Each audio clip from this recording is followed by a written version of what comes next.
Now, hello everyone. I am here with Esohe. I am so excited to meet you today. Could you please tell the audience who you are, what you do, and what you are about? Well, my name's Esohe. I am a, afro-soul singer from Atlanta, Georgia. I'm all about music. I'm all about Afro beats. I'm all about like culture. I'm a very cultural person. But yeah, I just like to sing and mesmerize the masses, and that's my thing. Yes. Oh my goodness, your connection. Could you repeat that again? Your connection was messing up. Really? Yeah. So just start from who you are and stuff like that. Okay. Well, hey y'all, my name's Esohe. I'm an Afro-soul singer from Atlanta, Georgia. I'm music everything. I love sounds. I love all of those things, instruments, and I'm just really big on singing and mesmerizing the masses. Okay, that's dope. She's all about music. So this leads me to the next question. So you said you're all about music and you said you're from Atlanta, and Atlanta is a very, very, very music-driven city. So would you say Atlanta has influenced your music in some type of way? Yes, actually. Atlanta is so diverse when it comes to the arts. I'm influenced by like Outkast is one of my favorite groups. I love Summer Walker and I love Young Thug and things of that nature. So I would say that they inspire me to push me to like go further with my career as well. Okay, so you just named Outkast, Summer Walker, and so are those your musical influences, or are there like others that you would say? Yeah, there's others I would say because I'm more Afrobeat centered. So like they don't Mm. inspire the kind of music I make, but they're just inspiring as like people, like their story and like the type of music they do. I can relate to it. Okay, so could you name some of the Afrobeat artists that have inspired your music? Yes, I love Wizkid. I love David. I love Burna Boy. I love Tiwa Savage. Just to name a few. Okay, dope. We love them. We love them all, and I love that for you. And so I'm not from Atlanta, Mhm. and if I was to come to Atlanta and kick it with Esohe, where are some places you would take me so that way I get the full Atlanta experience? Well, first and foremost, I have to take you to American Deli. It's one of my favorite wing spots. It's a staple in Atlanta.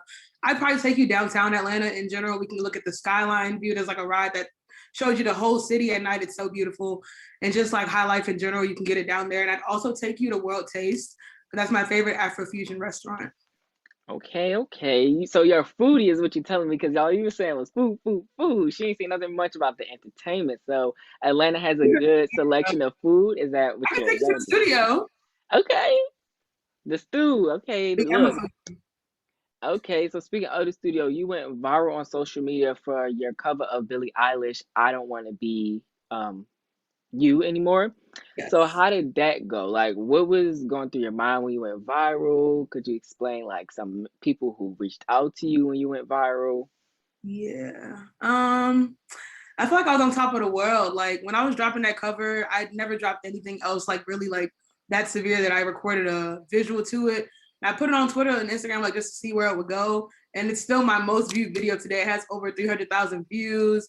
It has over 1 million impressions. And I just didn't expect anything of the sort. Like, okay, Chica reached out to me. Well, she reposted my cover and that was really cool to me. I haven't really talked to her, but like she's a dope artist.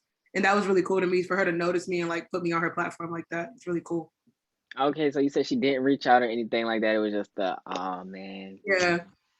Was It was it that was more any? than enough for me. I was elated. Like I'm not yeah, that was good for me. Yeah, Chica is dope. Like I love her. So alongside that repost or anything, like did any other celebrity repost you, like any blogs or anything like that?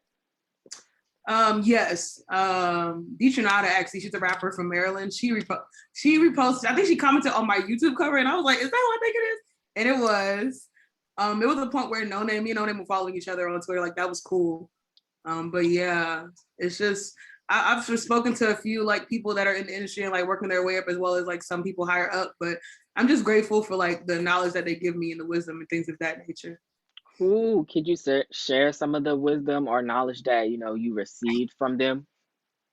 Yeah, I will say that they said that I should focus on, just focus on developing my sound as an artist and making sure that what I'm putting out is my best effort. And sometimes it's not always what you think people will like. Sometimes you have to focus on what you like to hear, like within yourself as an artist. You don't know that might be the song that blows you up.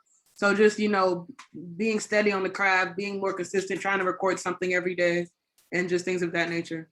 Yeah, yes, definitely. And you talk about being consistent. So like during this pandemic, we were locked down, especially that you're a college student. So I know you was having it tough with schoolwork and being locked in. So how has that like affected or has it impacted your music, like things that you've done musically? Funny enough, before the pandemic started, like this time last year, I was singing around school, on campus, Howard campus, but I wasn't really serious about singing. I did like one open mic night at Sankofa before the pandemic started. But then when I got home, my friend was like, "Oh, girl, get like some recording equipment. You're not doing anything." And I'm like, "You're right. I had so much free time at home that's actually what prompted me to record that very first cover. Like, if not for the pandemic, I don't think I would have sat down and seriously been like, I want to do music because I didn't have the time to really. I was only focusing on law school and things like that I knew were certain and not really like hobbies that might not work out. Right, right. Okay, well, kudos to your friend. I'm giving your friend a pat on the back because yes, Right. friend, out here supporting you. That's what we need. Friends that support us.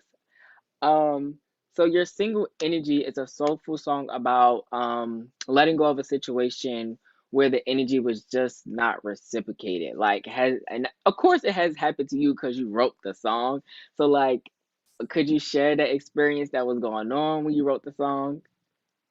Okay, so funny enough, I haven't experienced it, but I've given advice to like enough friends about different situations, and I will say like when it comes to friendships, like there is times where it's like it's not just like a actual romantic relationship where like you feel like you're pulling all the weight. I have had friendships where I felt like this should be mutually beneficial, but like you're a parasite. So I just used all of that knowledge and kind of like turned it into a song. So it's more relatable Yeah. like, on a grander scheme of things. Yeah, yeah, and I honestly think those come out to be the best songs. Like you might not have experienced yourself, but you are like you said that friend who gives out that good advice. So it's like stop asking me for the advice, just listen to the song. You know what I'm saying? Like not to be like a Yeah, jab, but like exactly, some exactly. something to listen to. When can we, like you said, you're very into those Afrobeat type vibes and things like that. And right now, you only just, I believe, I might be wrong, just energy out right now.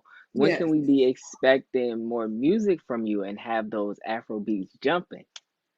I will actually say I'm trying to drop a song next month. Don't hold me to it, but I am trying to. So that's the plan right now. Because Energy came out September 25th last year. So I wanted to take my time with the next one, like I did before, and just make sure it's something I really want to put out next.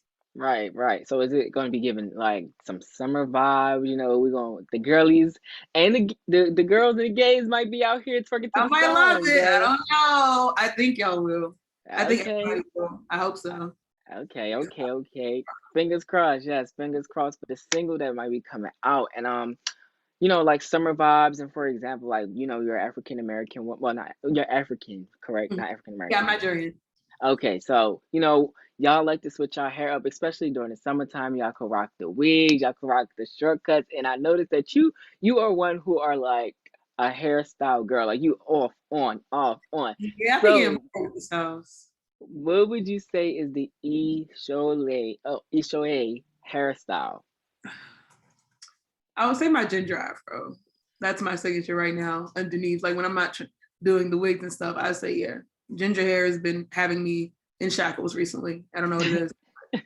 Yeah. Okay, the ginger hair. Yes, I can see. I see the vision on you. I see it. And also, like you said, being Nigerian. So, like, what are some fears that you may have, breaking into the industry as a Nigerian woman? As a Nigerian woman, like for one, trying to do Afro soul, it's like you're using Afro beats, but like you're singing like you're an R&B singer. Because Afro beats as a whole is like the way they make their songs. It's more like rapping. It's not really like they don't really want to hear that heavy singing like it's church. So you kind of have to find that balance. So like my fear is like maybe it might not resonate in Nigeria, like where actual Afro beats is. Like people love energy, but it's like just making sure that I keep making songs that can translate well in different countries, like energy did. But then outside of that, just being dark skinned and being plus size, like there's fears of like, my looks overshadowing my talent because that's what happens to a lot of people in this industry. So I just, that's one of my fears, but it's like I'm still gonna push myself and I'm still gonna try because I don't know what my outcome and what my story will be in the end. Yes, I love that for you. Well, I'm going to be here to support you, whatever all you do. I'm going to be out here backing you because, yes, we need more darker skin, like you said, plus size women out there. We have Lizzo in the industry and she faced so much backlash Yeah, for I hate Something it. so simple when it's like people out here doing it, but y'all mad because it's Just a be plus existent. size woman. Yeah, I Like hate it. it's ridiculous. Ugh. But let's move on to a positive note. Who are Okay. some of your dream collaborations? Wizkid, I want to say Summer Walker, I love her. Jasmine Sullivan, Ooh, Drake, and even possibly Jill Scott, just to say a few. okay, okay. All soulful and upbeat people who can, very versatile on the track. I see that for you because that song Energy, it was giving very versatility and your covers. I say Thank you, thank you. one to look out I try to show for. versatility. I'm sorry, you said I try to show versatility all the time. yes, yes, yes. So where do you see yourself in the next 5 years as an artist? 5 years. Well, I see myself, I'm going to be out of law school. I'm hopefully practicing, but I still want to see myself putting out projects and growing, having a greater fan base, and still being very invested in music. Dope. Okay, that was the next question. Alongside music, what is something that people may not know about you? So I guess it's the law school thing that you are studying to go to law school. So Yeah, can I'm you pre law. talk more A lot about of people that? don't even know I'm in school.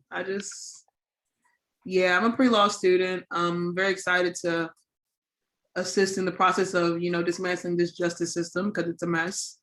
But yeah, that's one of my passions. Yes. Well, come on, law student, let's get it. And finally, because this is the pen festival, if you could drop a pen right now and go anywhere in the world COVID free, where would you go and why? I want to say Edo State, Nigeria, because that's my hometown, and I just have a blast there. Like it's so peaceful. I don't have to worry about anything but existing. I don't have to pay for anything. So yeah, that's where I'd go. Okay, dope. Look, she said she just exists there. You see her, hello, I'm in my home state. Yes, I love that for you.